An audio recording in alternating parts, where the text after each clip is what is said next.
Santoral 21 de junio, San Luis Gonzaga. San Luis Gonzaga nació el 9 de marzo de 1568 en el castillo de Castiglione degli Stivieri, en la Lombardia. Hijo mayor de Ferrante, marqués de Chatillon de Stivieres en Lombardia y príncipe del imperio, y Marta Tana Santena, doña Norta, dama de honor de la reina de la corte de Felipe II de España, donde también el marqués ocupaba un alto cargo. La madre, habiendo llegado a las puertas de la muerte antes del nacimiento de Luis, lo había consagrado a la Santísima Virgen y llevado a bautizar al nacer. Por el contrario, a don Ferrante solo le interesaba su futuro mundano, que fuese soldado como él. Desde que el niño tenía 4 años, jugaba con cañones y arcabuces en miniatura y, a los 5, su padre lo llevó a Casalmaggiore, donde unos 3000 soldados se ejercitaban en preparación para la campaña de la expedición española contra Túnez.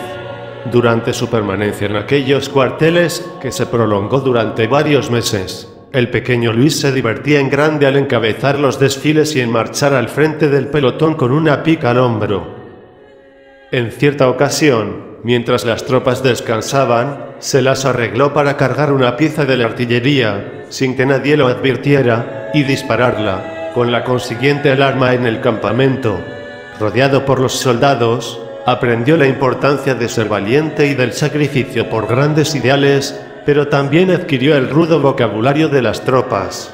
Al regresar al castillo, las repetía cándidamente. Su tutor lo reprendió, haciéndole ver que aquel lenguaje no solo era grosero y vulgar, sino blasfemo. Luis se mostró sinceramente avergonzado y arrepentido, de modo que, comprendiendo que aquello ofendía a Dios, jamás volvió a repetirlo. Despierta su vida espiritual.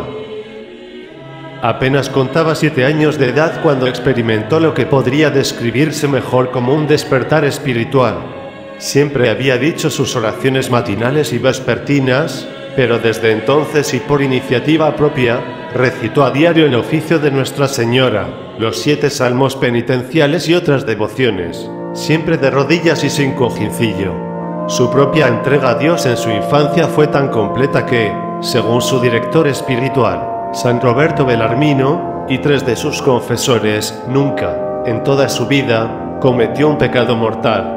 En 1577 su padre lo llevó con su hermano Rodolfo a Florencia, Italia, dejándolos al cargo de varios tutores, para que aprendiesen el latín y el idioma italiano puro de la Toscana. Cualesquiera que hayan sido sus progresos en estas ciencias seculares, no impidieron que Luis avanzara a grandes pasos por el camino de la santidad y, desde entonces, solía llamar a Florencia la Escuela de la Piedad. Un día que la marquesa contemplaba a sus hijos en oración, exclamó: «Si Dios se dignase escoger a uno de vosotros para su servicio, qué dichosa sería yo». Luis le dijo al oído: «Yo seré el que Dios escogerá». Desde su primera infancia se había entregado a la Santísima Virgen. A los 9 años, en Florencia, se unió a ella haciendo el voto de virginidad. Después resolvió hacer una confesión general, de la que data lo que él llama su conversión. A los 12 años había llegado al más alto grado de contemplación. A los 13, el obispo San Carlos Borromeo, al visitar su diócesis, se encontró con Luis, maravillándose de que en medio de la corte en que vivía, mostrase tanta sabiduría e inocencia, y le dio él mismo la primera comunión. Fue muy puro y exigente consigo mismo.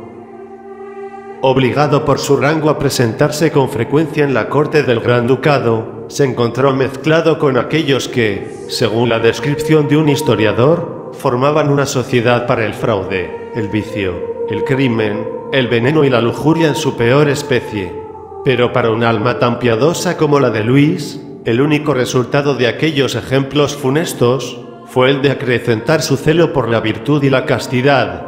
A fin de librarse de las tentaciones, se sometió a una disciplina rigurosísima. En su celo por la santidad y la pureza, se dice que llegó a hacerse grandes exigencias como, por ejemplo, mantener baja la vista siempre que estaba en presencia de una mujer. Sea cierto o no, hay que cuidarse de no abusar de estos relatos para crear una falsa imagen de Luis o de lo que es la santidad. No es extraño que en los primeros años, después de una seria decisión por Cristo, se cometan errores al quererse encaminar por la entrega total en una vida diferente a la que lleva el mundo. El mismo fundador de los jesuitas explica que en sus primeros años cometió algunos excesos que después supo equilibrar y encauzar mejor. Lo admirable es la disponibilidad de su corazón, dispuesto a todo para librarse del pecado y ser plenamente para Dios. Además, hay que saber que algunos vicios e impurezas requieren grandes penitencias. San Luis quiso, al principio, imitar los remedios que leía de los padres del desierto.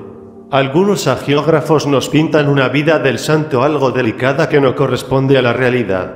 Quizás, ante un mundo que tiene una falsa imagen de ser hombre, algunos no comprenden cómo un joven varonil pueda ser santo.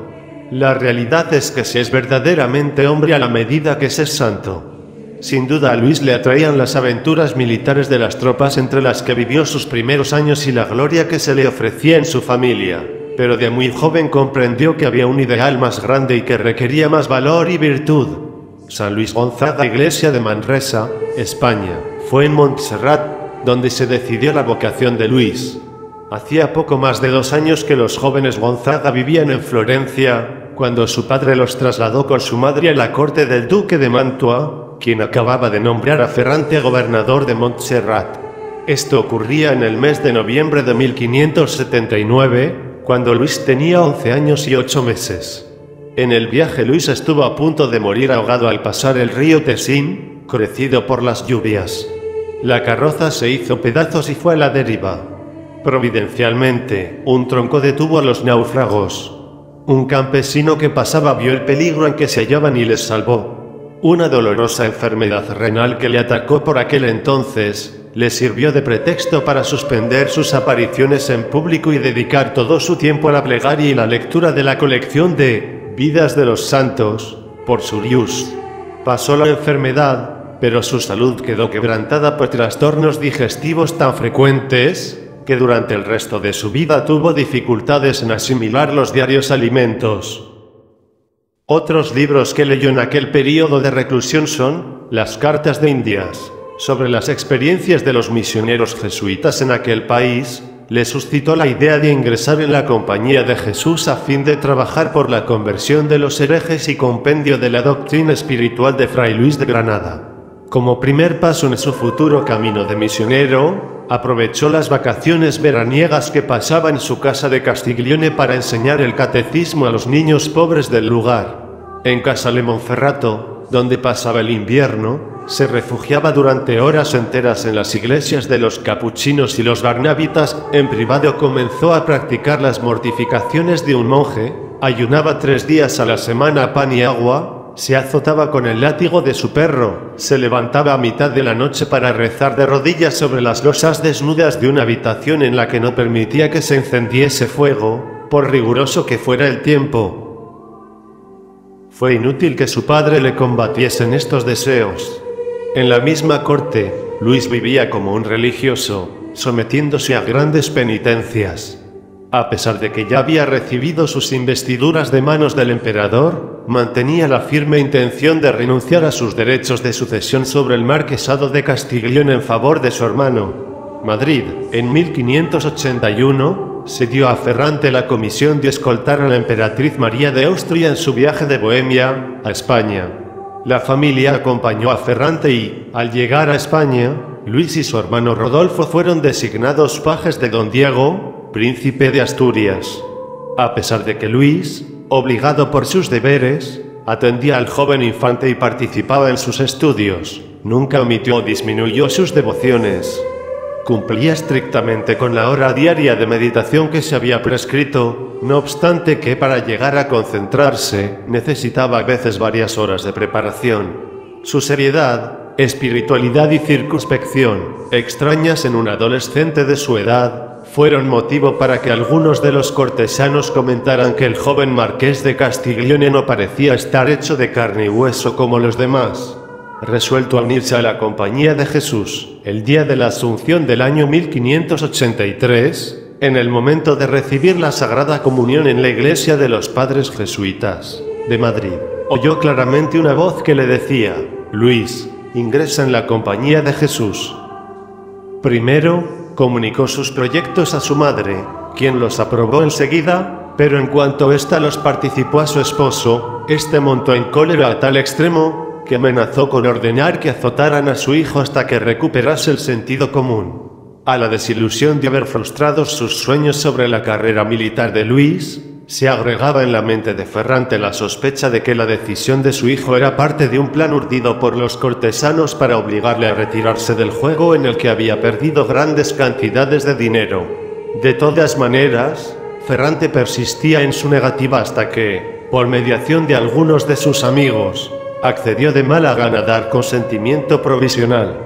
La temprana muerte del infante don Diego vino entonces a librar a los hermanos Gonzaga de sus obligaciones cortesanas y, luego de una estancia de 2 años en España, regresaron a Italia en julio de 1584. Al llegar a Castiglione se reanudaron las discusiones sobre el futuro de Luis y este encontró obstáculos a su vocación, no solo en la tenaz negativa de su padre, sino en la oposición de la mayoría de sus parientes, incluso el duque de Mantua.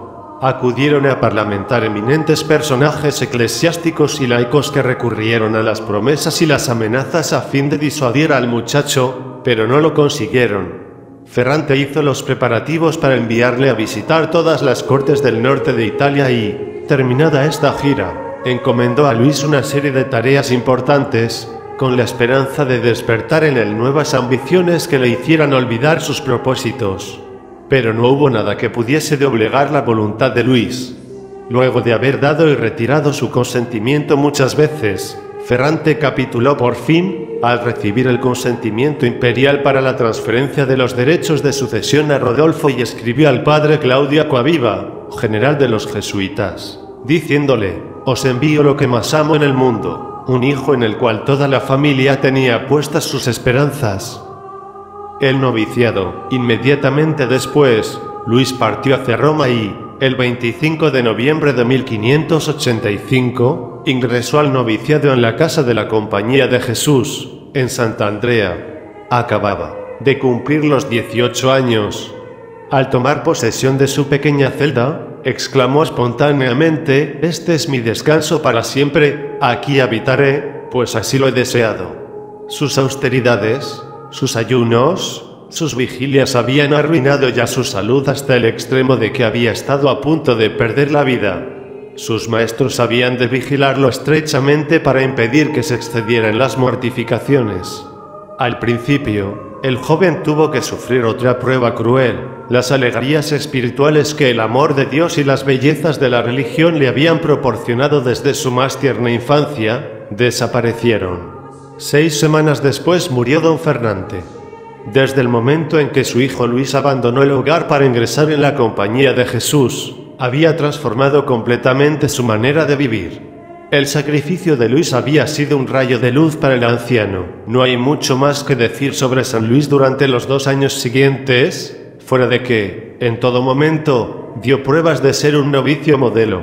Al quedar bajo las reglas de la disciplina, estaba obligado a participar en los recreos, a comer más y a distraer su mente. Además, por motivo de su salud delicada, se le prohibió orar o meditar fuera de las horas fijadas para ello. Luis obedeció, pero tuvo que librar una recia lucha consigo mismo para resistir el impulso a fijar su mente en las cosas celestiales.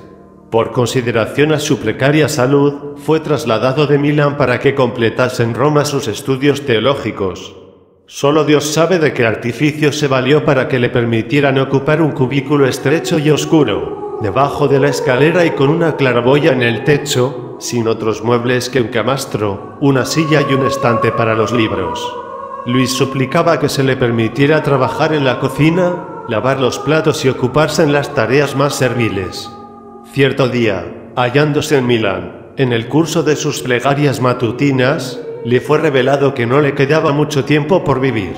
Aquel anuncio le llenó de júbilo y apartó aún más su corazón de las cosas de este mundo. Durante esa época, con frecuencia en las aulas y en el claustro se le veía robado en la contemplación, algunas veces, en el comedor y durante el recreo caía en éxtasis.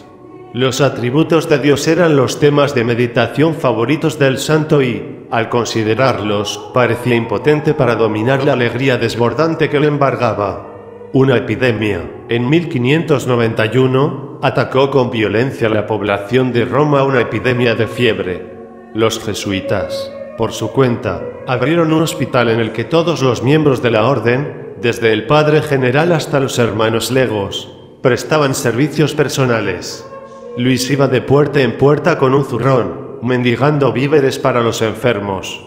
Muy pronto, después de implorar ante sus superiores, logró cuidar de los moribundos. Luis se entregó de lleno, limpiando las llagas, haciendo las camas, preparando a los enfermos para la confesión. Luis contrajo la enfermedad. Había encontrado un enfermo en la calle y, cargándolo sobre sus espaldas, lo llevó al hospital donde servía. Pensó que iba a morir y, con grandes manifestaciones de gozo, que más tarde lamentó por el escrúpulo de haber confundido la alegría con la impaciencia, recibió el viático y la unción. Contrariamente a todas las predicciones, se recuperó de aquella enfermedad, pero quedó afectado por una fiebre intermitente que, en 3 meses, le redujo a un estado de gran debilidad. Luis vio que su fin se acercaba y escribió a su madre: «Alegraos, Dios me llama después de tan breve lucha. No lloréis como muerto al que vivirá en la vida del mismo Dios. Pronto nos reuniremos para cantar las eternas misericordias». En sus últimos momentos no pudo apartar su mirada de un pequeño crucifijo colgado ante su cama. En todas las ocasiones que le fue posible, se levantaba del lecho, por la noche, para adorar al crucifijo, para besar una tras otra las imágenes sagradas que guardaba en su habitación y para orar, hincado en el estrecho espacio entre la cama y la pared. Con mucha humildad pero con tono ansioso, preguntaba a su confesor, San Roberto Belarmino, si creía que algún hombre pudiese volar directamente a la presencia de Dios, sin pasar por el purgatorio. San Roberto le respondía afirmativamente y, como conocía bien el alma de Luis, le alentaba a tener esperanzas de que se le concediera esa gracia. En una de aquellas ocasiones, el joven cayó en un arrobamiento que se prolongó durante toda la noche, y fue entonces cuando se le reveló que habría de morir en la octava del Corpus Christi. Durante todos los días siguientes, recitó él Te Deum como acción de gracias. Algunas veces se le oía gritar las palabras del Salmo: «Me alegré porque me dijeron, iremos a la casa del Señor». En una de esas ocasiones, agregó: «Ya vamos con gusto, Señor, con mucho gusto». Al octavo día parecía estar tan mejorado, que el padre rector habló de enviarle a Frascati. Sin embargo, Luis afirmaba que iba a morir antes de que despuntara el alba del día siguiente y recibió de nuevo el viático. Al padre provincial, que llegó a visitarle, le dijo: «Ya nos vamos, padre, ya nos vamos». «¿A dónde, Luis?» «Al cielo». «Oigan a este joven», exclamó el provincial, «habla de ir al cielo como nosotros hablamos de ir a Frascati». Al caer la tarde, se diagnosticó que el peligro de muerte no era inminente y se mandó a descansar a todos los que le velaban, con excepción de 2. A instancias de Luis, el padre Belarmino rezó las oraciones para la muerte antes de retirarse. El enfermo quedó inmóvil en su lecho y solo en ocasiones murmuraba: «En tus manos, Señor». Entre las 10 y las 11 de aquella noche se produjo un cambio en su estado y fue evidente que el fin se acercaba.